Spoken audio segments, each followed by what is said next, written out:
Good afternoon, everyone, and welcome to today's exciting discussion on nurturing students' mental well being during exams.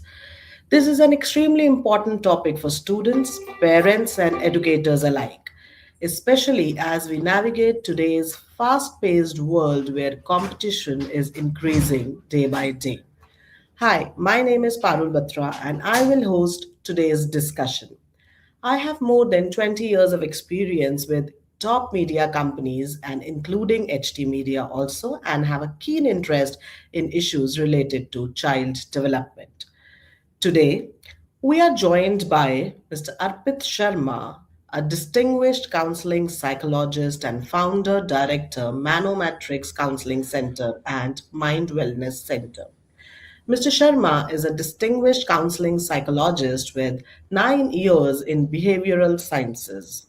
Blending clinical rigor with culturally attuned care, he has delivered 9,000 plus free sessions, led 7,000 plus workshops, and mentored 16,000 plus students, advancing community mental health and youth resilience. We have Miss Shweta Oberoi, principal of Dwarka International School, who is a visionary educator and accomplished administrator with 27 years experience across pre-primary to senior levels. She champions holistic education that nurtures confident, socially responsible change makers prepared to thrive in a fast evolving world and contribute meaningfully to society. We have Mr. Rishi Chauhan, founder director of Jiva Group, who is a distinguished educator, philanthropist, TEDx speaker, and healthcare entrepreneur.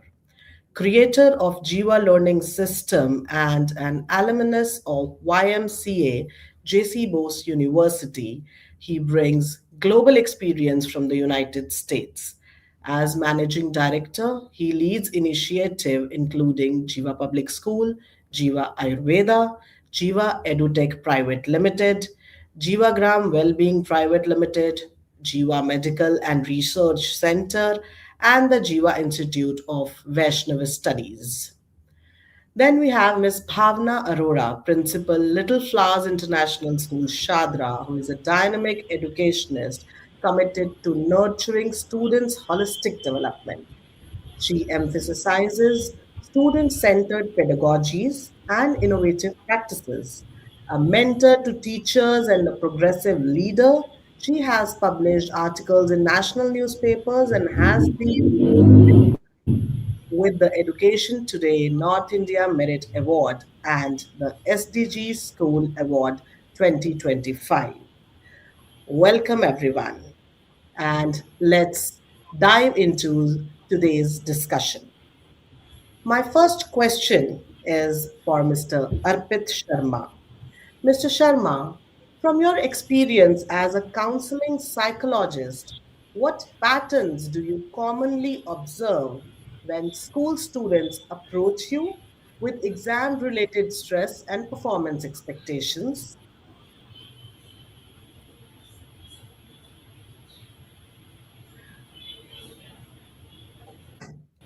Mr. Sharma?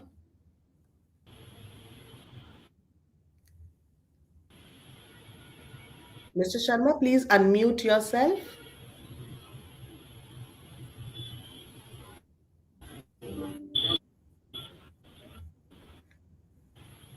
Am I audible, Mr. Sharma? Uh, we move on to, I think there is some technical problem. We move on to our next Good afternoon, panelist. everyone. Yeah, yeah, Mr. Sharma. It's unmuted. Am I audible now? Yeah, yeah, yeah. Yeah, is it audible? Yes, yes, yes. Please, Mr. Sharma, go ahead.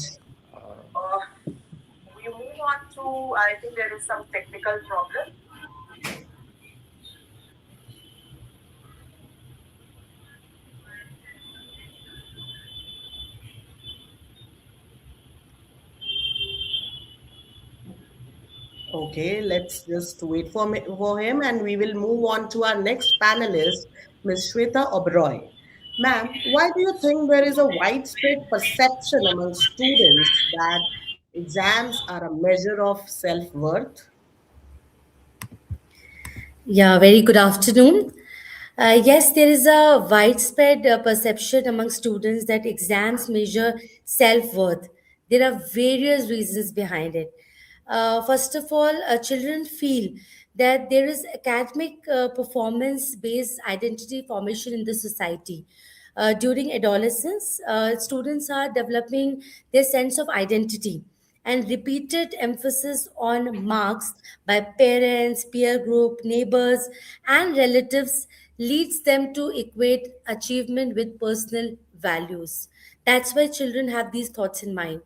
Another point which I would like to I would like to put emphasis on the social comparison. Due to parental and society pressure, students constantly compare scores with peers, reinforcing the belief that marks determine intelligence or the capabilities. Another aspect is external validation culture. Praise, rewards, and recognition often revolve around academic results, strengthening the idea that good marks is equals to good student is equals to good person. This external validation from the society, from peer, neighbors, family members, affects their mental health and mind setup. A high expectation of parents and society increase pressure and creates a belief that academic success defines the future success. And this validation really affects them. Children also have fear of failure and labeling, such as topper, above average, below average, average, or a weak student, which affects their self esteem. This labeling is through society, parents, peers, and sometimes from teachers also. And I believe that there's a feeling in the students that all or nothing thinking, assuming that one exam determines the entire future. That's the reason they feel that there's a fear of examinations among the students. I request all the schools, teachers, and the parents that they must constantly communicate that exam measures there's a learning at some point of time it measures that, not the self worth or the potential of the child. Thank you. Yes, yes, yes. Thank you, Ms. Oberoi. You have highlighted how marks often become tied to identity. When performance defines self worth, pressure intensifies, and urging schools and families to redefine success more thoughtfully. So I'll again come to Mr. Sharma, and I'll just repeat the question. Mr. Sharma, from your experience as a counseling psychologist, what patterns do you commonly observe when school students approach you with exam related stress and performance expectations? Mr. Sharma, he is not here. No?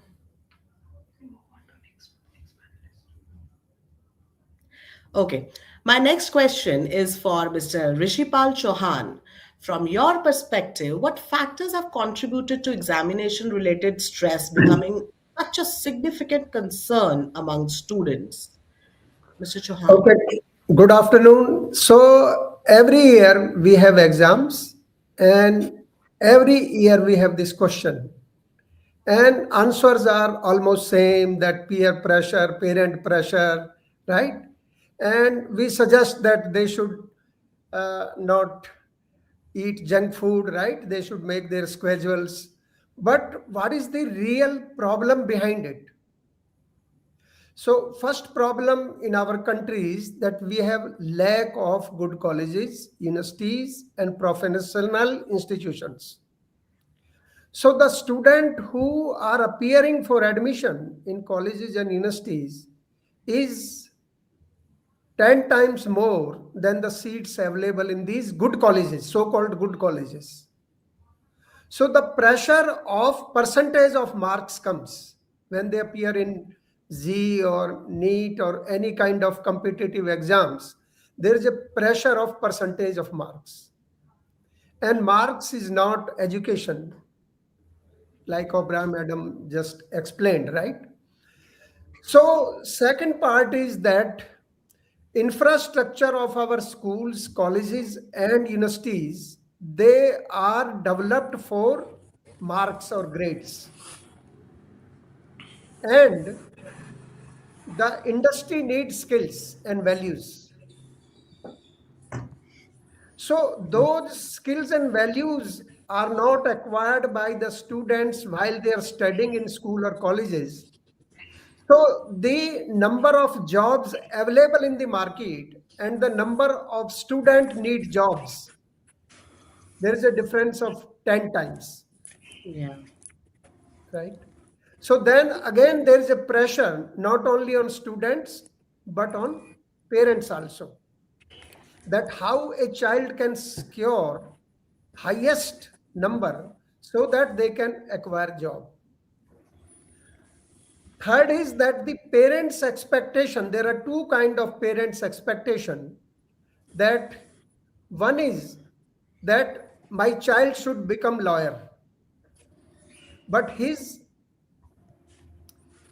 linguistic intelligence is weak and his interpersonal intelligence is weak. So that is not his or her hobby.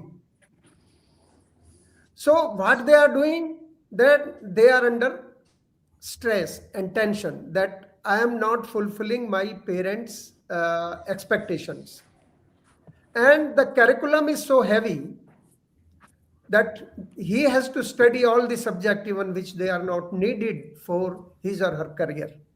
So when the child is weak, there is a fashion in India that the parent will send for tuition. Yeah. And this is a financial burden on parents, and which is indirectly transferred to the students. And second biggest stress on parent and student is for this exam, that actually the parents wants that the child should be healthy and child should have a mental resilience or mental health. His behavior should be good towards society, family and parents, and he should earn good money in his or her career. But the education system is not designed for that, except that NEP now 2020 is there and schools are trying, but it is already 6 years, right? But some change is coming, but not the speed which it should have come. So this pressure of expectation, real expectation of parents and the action which they are doing for marks. They are asking for marks, but their real desire, their real expectation is something else. So that also create a big pressure on students' mind. So I think it is not the only duty of school, it is the duty of government organizations, right? And the curriculum design, NCRT, that we have to think holistically that how we can develop a student's personality according to the nature of that child. So that is my view, that the stress will be reduced. But whatever we say that okay, for three weeks you should change your habits are not changed in 3 weeks. Yeah. So they try their best, but still they are under pressure. Thank you. Thank you, Mr. Chauhan. And you have shown that exam stress stems from societal and systematic pressures.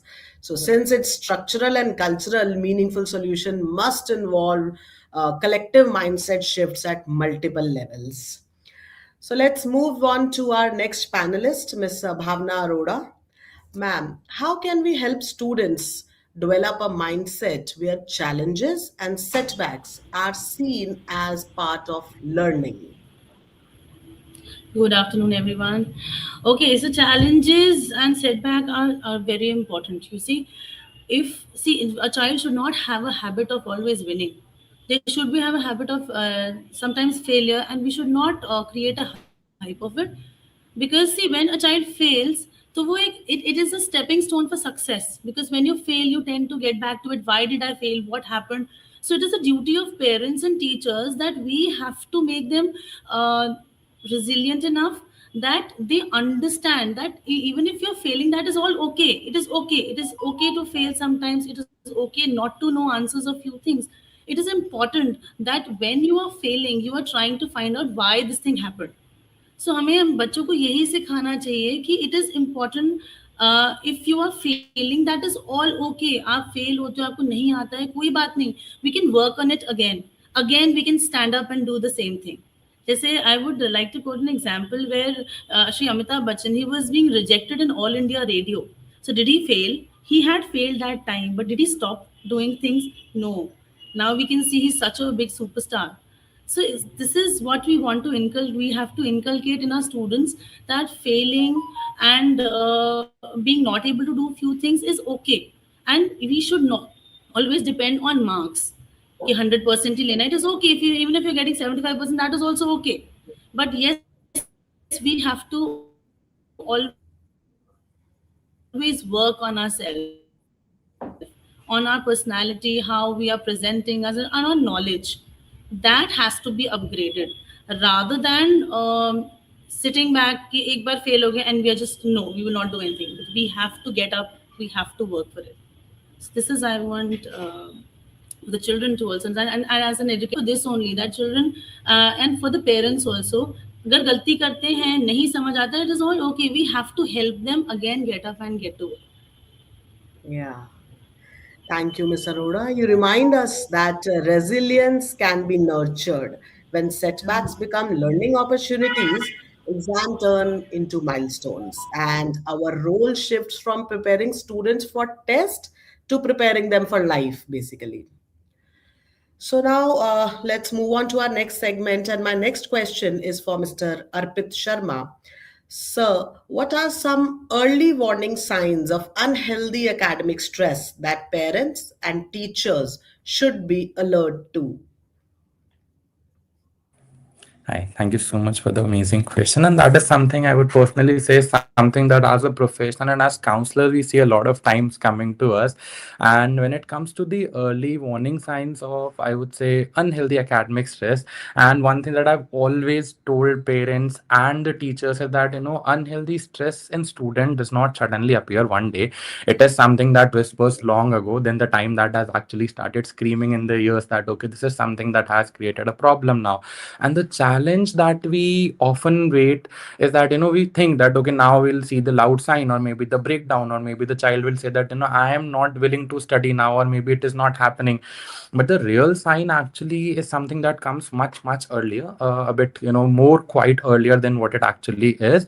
And sometimes the first sign that you see is a very small change in the personality. A child who was very expressive earlier becomes unusually silent suddenly. One who used to share a lot of things stops sharing the things, and it doesn't look very much alarming to the adults, or maybe the parents or teachers. They might assume that the child has become more serious to studies, or maybe the exams are coming, so the child has become more mature with time, or maybe psychologically you see that the silence is not just something that can be appreciated, but it is something that is a pressure that is constantly being there. But we often fail to recognize that silence, and we think that, okay, the child is becoming serious and mature, or maybe he has seen somebody else, or he is learning from his peers or elders. But that's not actually the right situation. And the another early indicator what I have personally seen is that, when the child start talking about the marks in extreme terms, that marks really matters to me, and then everything suddenly becomes a matter of success or failure, a topper or loser, or maybe the pride or shame. These kind of statements start appearing in the young minds, and you stop seeing the middle ground somewhere. You moreover feel like, as if the child is carrying more pressure than actually understanding the process, that why studying is more important, and why healthy minds are in much possibilities rather than the stressed minds that are coming into the ultimatums and in the great process, that okay, this is something which is coming into consideration. And also, as a somatic therapy practitioner and a professional, what I also see is that a lot of time the body gives the early signs. which we often forget to notice. And we need to must start focusing that, sometimes you see the child is saying that I'm having frequent headaches, I don't feel like eating much, I'm feeling tired, or maybe the moment you see the book you start feeling like, okay, no, I need to sleep now, or maybe there's a lot of sense of sleep that, okay, I need some rest, no, I had done a lot of things, now I need to watch some reels, or maybe I need to watch some shorts on the Instagram, or YouTube. But that is not something that can be ignored, but that is something, it's not like that the child is not willing to study, it is a lot like that, this is something which is impacting the cognitive aspect of the child, and the child is not able to get over it. And that has to be understood, that why the child is not focusing and understanding. And one very powerful sign to sum up my answer is something that, when you see this shift in the child, the way the child is studying, the number of time the child is devoting to study, and also whether they are feeling more curious or energized to actually study, or are they actually afraid of scolding, comparison, or maybe disappointing their parents or teachers. Sometimes, you see the students who are looking very much sensible, very sweet, and very talkative, or maybe at times there are students who are very obeying. When you see the teacher and such a such student, the teacher are more focused on the children who are looking more sensible, and who appear to be more I would say inclusive, or maybe more interested. But that's not the real case. These kind of children also face a lot of problem, because then they have to maintain that image. Maybe they are not actually that much studious, maybe they really don't want to study that much, but the pressure is there. So at the end of all of this, it is like we need to focus the tone of the child, we need to also focus and understand the things that the child is going through. And also at the end of the day, exams just really test the knowledge, but the pressure tests the identity. That's what we have identified, and our responsibility as adult is to make sure that no child feels that their identity is at the stake when they sit down to write a paper. That's the whole thing that we can focus, and that's the major concern that we identify. Thank you. Thank you, Mr. Sharma. And recognizing early warning signs allow parents and teachers to intervene proactively, preventing stress from escalating and supporting student well-being. With this, we move on to our next panelist, Ms. Shweta Oberoi. In what ways are the teachers guided or trained to provide emotional support to students to create a supportive and low stress environment during examinations? Ma'am. Yeah, so teachers are not only academic facilitators but also emotional anchors during high pressure periods. Teachers plays a vital role in providing emotional support to the students, as teachers are the first contact person for the students for any support or help while teaching. And while teaching the students, teachers also know their psychology. So we try to train our teachers by teacher sensitization workshops. We train teachers to recognize signs of exam anxiety, emotional distress, family problems. Maybe they are suffering from some family issues and problems, burnouts in students. Teachers can very well sense what the child is going through, because they are teaching the student from quite a long time, so they understand that psychology and what the child is going through, and can provide guidance and emotional support to the child. Teacher can also refer the child to the counselor if needed. We also give direction for the collaboration with school counselor. Teachers can encourage and refer the students to go for the counseling session, timely counseling support and sessions. We also guide teachers to create emotionally supportive communication system. We train teachers to give reassurance based language instead of fear based motivation. I agree with Miss Arora, what she said, that yes, we have to tell them that failure you have to accept, you have to learn, you have to work together. So like if you will not study, you will fail, rather than to help them creating the roadmap for success. And we also motivate our teachers to emphasize the growth mindset reinforcement. In this, teachers emphasize efforts, progress, and strategies rather than only outcomes. There is a roadmap of success for each and every child. Teacher can create a flexible academic support system for these students who are facing these problems by extra revision sessions, doubt clearing classes, self-study pattern, and study buddy system. They can also create a positive by this they can create a positive setup in a classroom, because promoting psychological safety where mistakes are treated as learning. So that is very very important. And this is what Ms. Arora also said, that positive classroom environment plays a vital role for positive mindset of the child. So I totally agree with it. And we also advise facilitators for pre-exam well-being routines, like exercises, breathing exercises, grounding techniques, positive affirmations, because positive affirmations also work. What you give it to universe will return back to you. So what I always like to urge all the teachers here, because they're the first contact person to the child, so create a very positive environment, try to create a roadmap for them, help them and encourage them to move further. Every child has something special in them. Thank you. Thank you, Ms. Oberoi. Teacher training and emotional support is essential to creating a safe, empathetic, and low stress environment for students. I want to ask Mr. Chauhan, what changes in school culture or learning systems can help reduce unhealthy academic pressure on students? So, So this is very important question, Parul madam. That first of all, we have to change the narrative of education of India. Like Lord Macaulay changed the narrative of our education system, that this is the syllabus, this is the question, and this is the answer. So now is the time to change the narrative of education, that we should send our children to school for learning, not only for studying. The teachers, they should go to classroom for teaching life skills, values, ethics, civic sense. Not only they are finishing the syllabus. The parents, they should not be only facilitator. They should ask every day that what child learn today.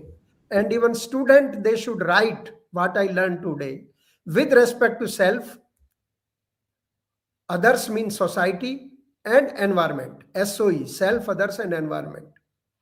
So the parents, they are becoming facilitator and asking for marks. So student are for ratification, memorization. So school, they are working hard, school and colleges, to increase the facility for the student. Parents are working day and night to give better facility, but faith is decreasing. We are giving more knowledge to students, but their mental agitation is increasing. There are more educated people in our country, and the character is going down. Humanity is dying, and we are teaching morality. So we have to work on this very seriously, that how we can make our schools be not only a study to learn, learn to earn, and earn to serve. So that should be a activity place, workplace, a culture of working. Let them clean their tables and chairs. Let them walk left hand side, throw it right. Earth is my mother, right? So that culture we have to introduce inside the faith of the students, in the culture of the student. Another thing is that this marks or grade, we have to change to growth, and growth comes from within. Our outer personality even depends on our inner digestive system, kidney, liver, heart, lungs, how they are working.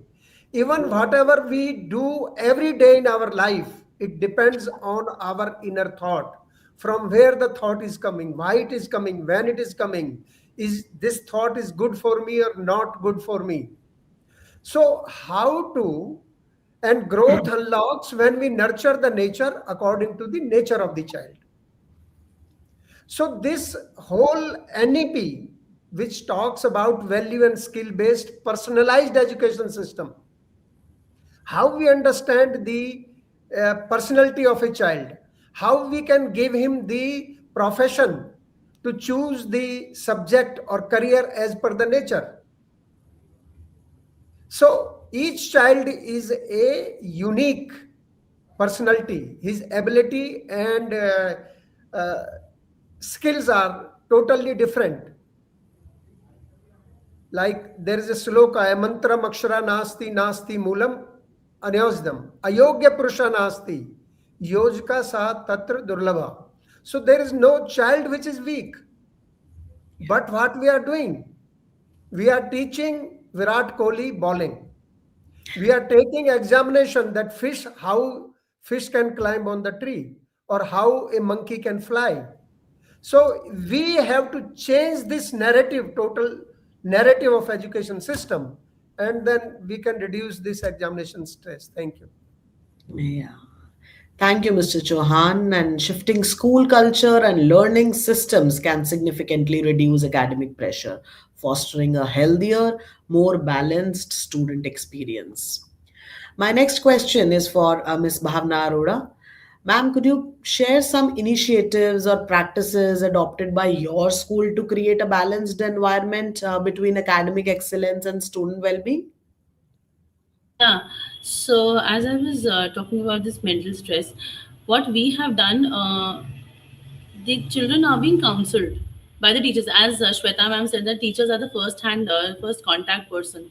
So here also teachers take a lot of pain in counseling the students. Like children come up, they talk to teachers, and then she counsel them. Then that is okay. That whatever subject you want to take, it's okay. Concept आपको समझ आ रहा है नहीं आ रहा. They counsel them a lot, and even we have counselors who take up all their queries, problems, and they guide them well for the examinations, how they can do. Like I want to share one example of a few days back. This teacher comes to me and she says, "Ma'am, this is a child who's not studying well." So she was quite a small child. So I said, okay. So but then we came to this discussion ki let us do one thing. We give them remedial classes in our school. What we do, we give them remedial classes. Whatever children we see that they are a little weak in their studies, so we take them remedial classes.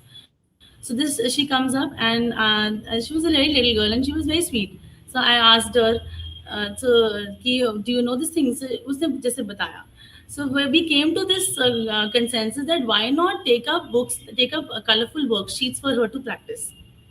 So that teacher was also convinced that yes ma'am, we can do. And we could see a change in that child when she did those colorful worksheets. The answers that she was not able to do previously, she could identify quickly.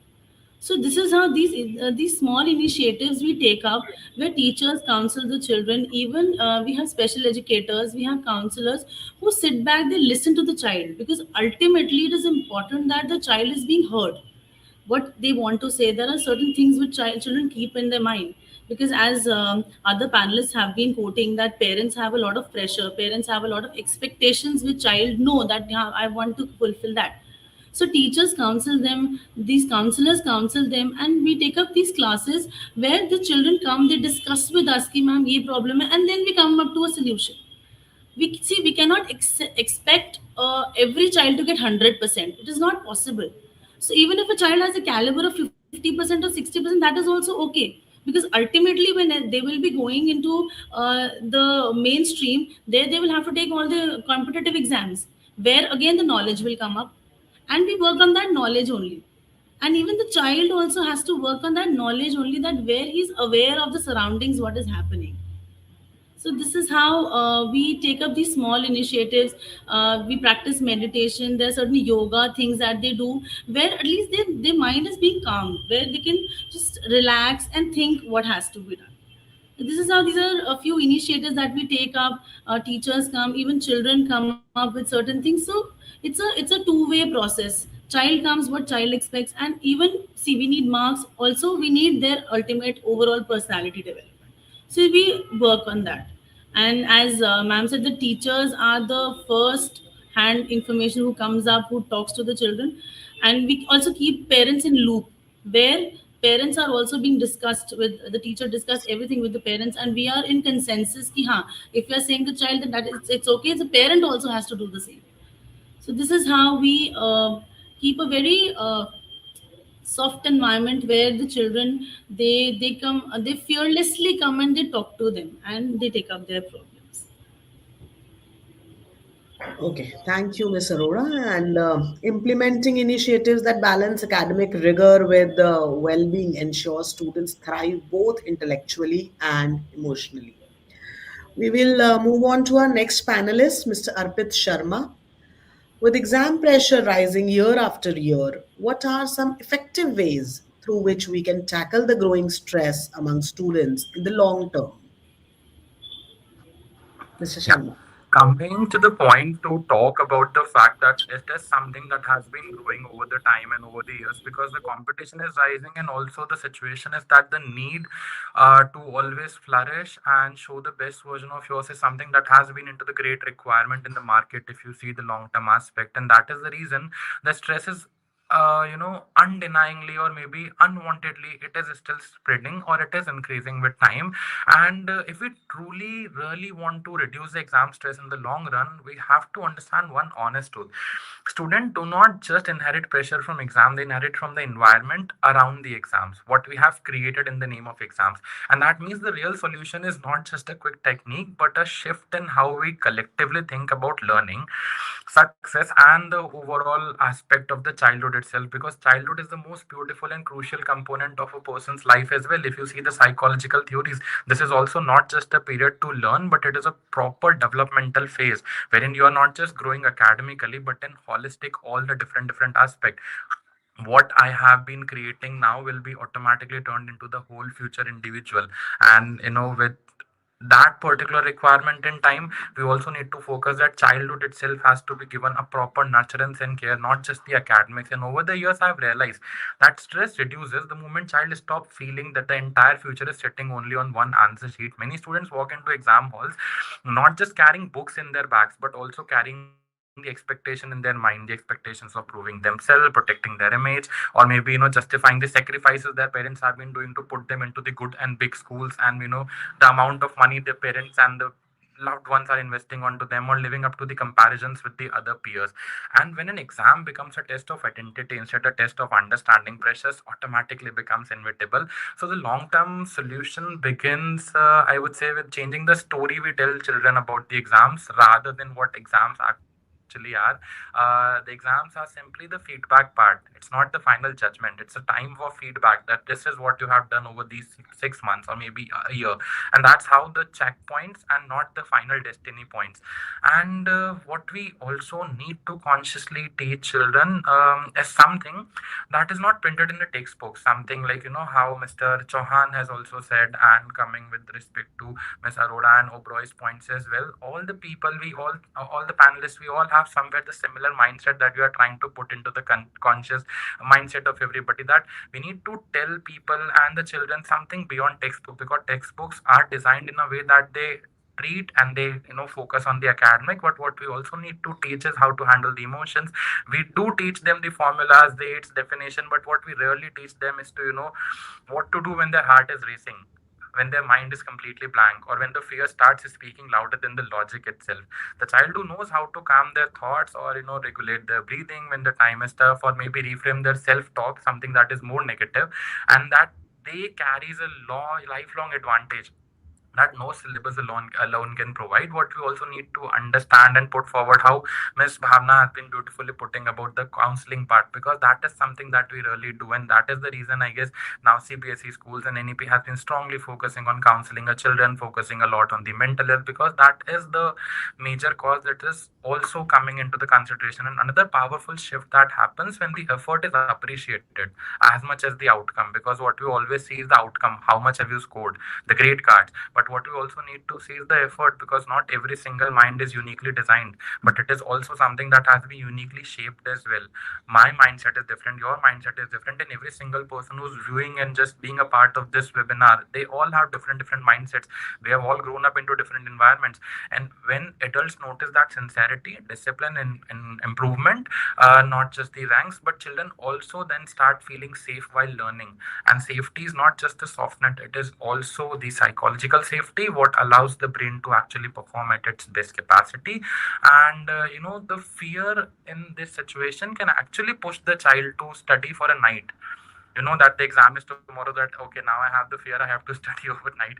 But the encouragement throughout the time, the support of a parent, and also the listening ear that the parent provides in the long run, that can be the reason the child would not even end up in doing any kind of suicides. You see that there are a lot of suicides that happen these days, and there are a lot of academic pressure. Students are doing different things, they are getting into substance use and addiction. That is the reason, because they are not getting that time and that energy which is their core is handling, but not the parents or maybe not the loved ones who are giving them the ears to listen.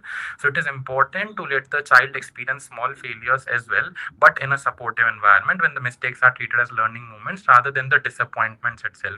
The children also develop the emotional stamina. We focus a lot on physical stamina, but what about the mental stamina? The children also need to develop the emotional stamina. With time, we need to also make them emotionally more resilient, and so that they stop fearing the failure and start using it in the right direction. Because we always say that resilient students are not the ones who never fail, but they are actually the people who are not afraid of falling, because they just keep on trying one after the other, and that's the whole thing. And to conclude my particular talk, I would simply say that ultimately reducing the exam stress is not just about reducing the exams or the pressure, it is also about reducing the emotional weight that is attached to the exams, the labels that are attached to the grades. And also the goal is not to remove the challenges from the child's life, because nobody's life is free from challenges. If you will try to save and protect the child so much, what about the future? Who will come and protect and safeguard the child in the future? So they also need to understand that the future is very much unexpected. So the safety is to be given, but also in a way that they understand and value what is coming and why it is coming. So if there is one thought I would want every parent, every student, or every educator to carry with them from today's talk, is something that an exam can measure how much you have remembered in all these hours that you've been sitting and giving exams, but it can never measure who you are, what your true potential is, who you can become, and how far you can go and grow. So that's how I would conclude the whole session for the day at my part. Thank you so much. Thank you, Mr. Sharma. Long term strategies focusing on resilience, emotional regulation, and consistent support are key to managing growing student stress effectively. My next question is for Ms. Shweta Oberoi. How can students be guided to adopt a more holistic understanding of success that extends beyond academic performance? Yeah. So, Parul, here I would like to quote that true success is the development of capable, resilient, and emotionally healthy individual, not only high scorer. This question was very well explained by all my co-panelists, Chauhan sir, Arora ma'am, and Arpit sir. So they're very well said, and I agree with them that schools and like as an institution, we all are working for the holistic development of the child. But what about parents? What are they doing? Are they understanding what the child needs? Because it's not only we are creating, we only have to create a very conducive and a very positive environment for the child, but the parents also have to understand that for the holistic development they have to understand the multiple intelligence.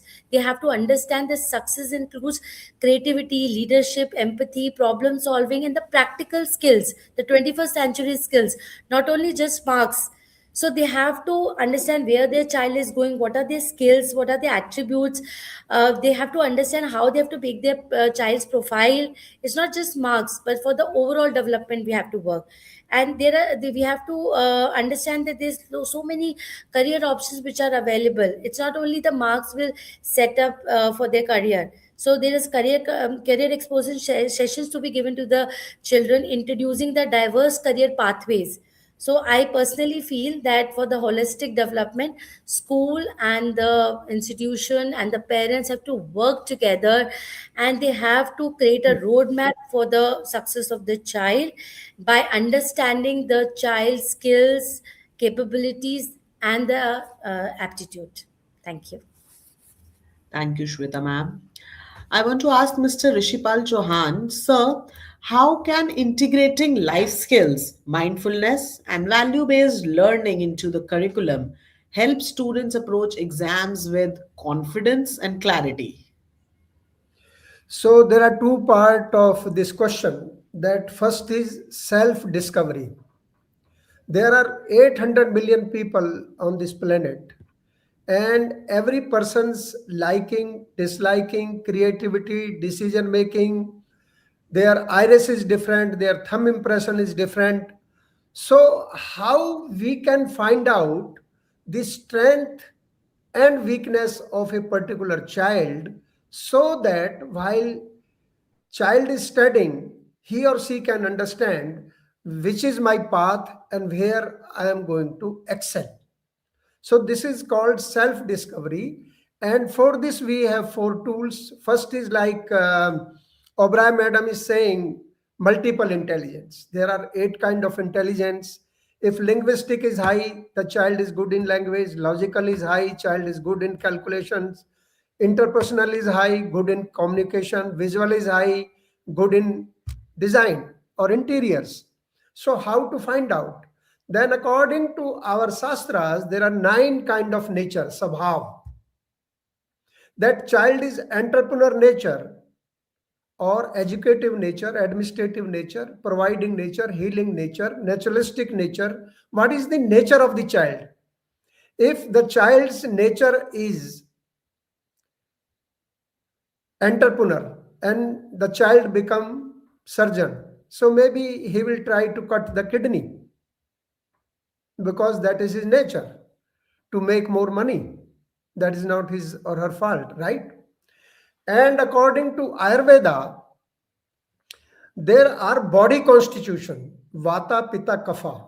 So if the child is Vata constitution, he will be thin, long, no matter how much the child is eating, weight will not increase, but he will be movable all the time.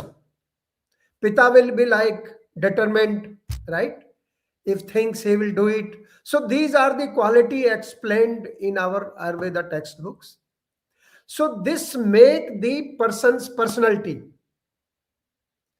And if we can tell even diet chart, we are giving to our student in school, right?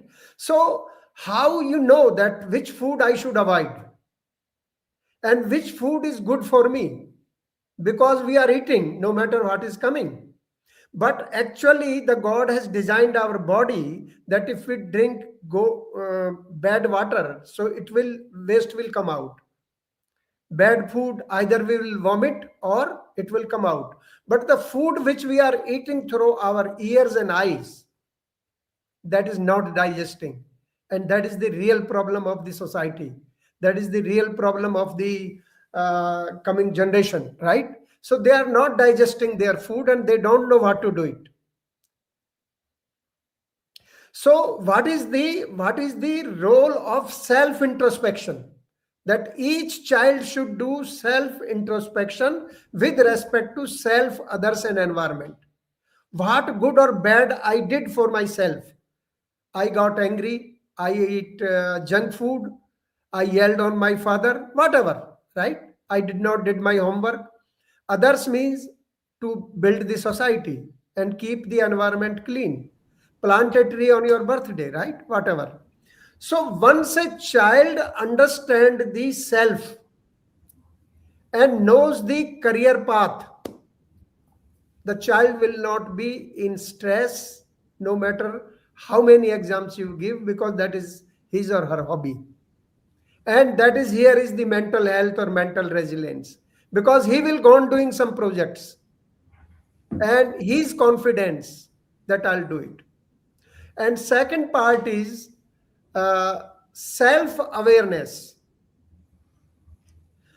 Give the child chance to do whatever way he or she want to do.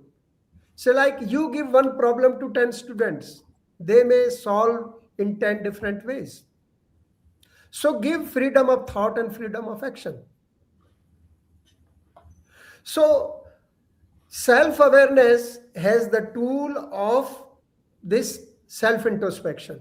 Every day the child should write down, I slept late in the night, right? Or I watch TV 3 hours, or I use social media, whatever he is doing, or whatever good he has done. I help my mother in cooking. And this writing will aware his or her consciousness that why I am eating junk food. And with atomic habits, they will slowly go on reducing it, and they will acquire a good habit, and they will understand that this is not beneficial for his mind, intelligence, body, or social relation, right? Or spiritual relation, whatever. So, this self awareness tool is going to increase the IQ, EQ, and SQ of a child. So, how you can increase the consciousness quotient of a child? Self awareness through this self mastery, dincharya ke niyam, daily routine. How I can improve, what change I can bring in my daily routine, right? And doing this self introspection. So, there are six. We have talked to the World Economic Forums. They have written these life skills for the school student in January 2023.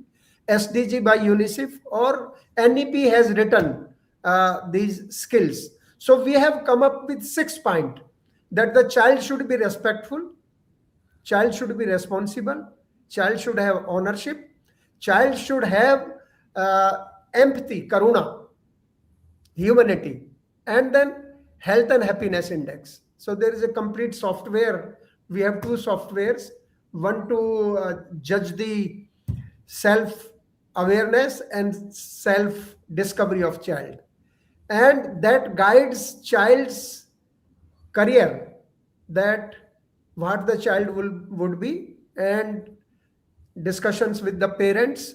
Parents can enter into the software, they can give their this thing.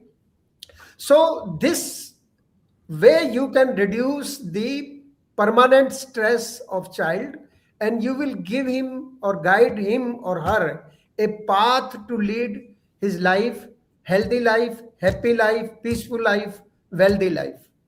Thank you. Thank you, Mr. Chauhan.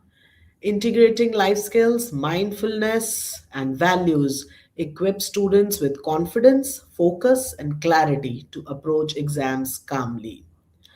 The last question of the session is for Ms. Bhavna Arora.